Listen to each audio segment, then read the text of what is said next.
What's happening, YouTube? Clay Pike here, and today we're going to take a look at worm farming. Down here is my worms, and today we're playing with this tool. My daughter got a GoPro and she never uses. Got a little selfie stick here, and so I thought we'd go ahead and break this out and hopefully we can get something done. It looks like it might be raining. Look at there. I mean, that is pretty messy up there. But we'll go ahead and give it a shot. Let's run down the garden and see what we got.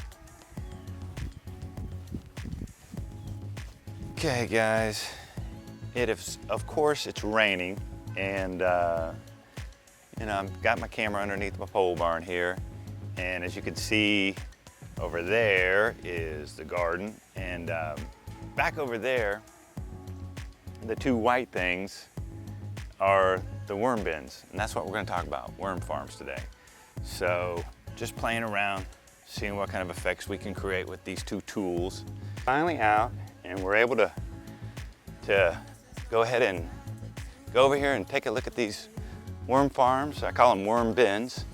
And we'll cut through the garden here and give you a shot of the weeds. And right here is a little, what do you call it? Little shade house. Those down there are moringas. That's a superfood. And I grew those from seed from these trees right here. But anyway, we'll go ahead and hustle on over here real quick and take a look at this garden. I mean, these worm bins. Okay, guys, look at that. Don't look like much, but we're gonna go ahead and grab a little shade right here. And why would anybody be interested in growing worms or raising worms? Well, it's a great source of organic fertilizer.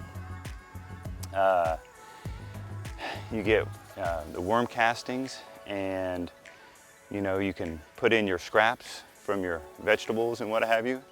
If you juice, they love the pulp from the juicing, and you put it in there and it creates worm tea, and that tea is a super form of concentrated fertilizer. You dilute it with water. We're not going to go into all of the reasons why right now, but it's a good if you're into gardening. And we're just going to take a quick peek to introduce you to my babies. And it is quite a bit of work, but it's very rewarding. So stay tuned. So instead of stay tuned, let's take a look. All right, guys, here we go. Let's take a look at these bad boys. And if you're a woman and you don't like creepy things, you might not enjoy this so much. I know my wife wouldn't. But so this top piece of plywood's got some a little bit of tar paper and a couple of these things here, and it's to keep the sun off of this cover here to allow keep the heat down. So I got a kind of a makeshift way of propping those up. And let's go ahead and zoom in here a little bit so we can see what we got going on. That right there is cardboard. I mean, not cardboard, excuse me. That's carpeting. And that carpeting keeps them moist. We moist that carpeting down. Okay, let's take a look and see. Oh yeah, that's looking good. And we'll go ahead and wet this down for them. They like that perina mix. That whole thing was covered, and they start from the outside and they eat their way in the middle. Let's see. Oh yeah. And they're thick in there, I have to tell you. That doesn't really do it justice. But we'll zoom out here. Take a look at the cardboard. I'm gonna zoom in on the cardboard. They love cardboard. They can live off cardboard alone, probably. But we spoil them. Let's see what we got going on there.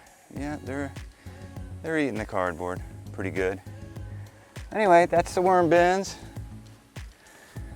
And it's an interesting little hobby. It's a lot of fun. And we'll go into some detail on how we do it and why we do it, but This final clip is a time lapse, 400% increase For more gardening tips and tricks, tune back in. Thanks for watching.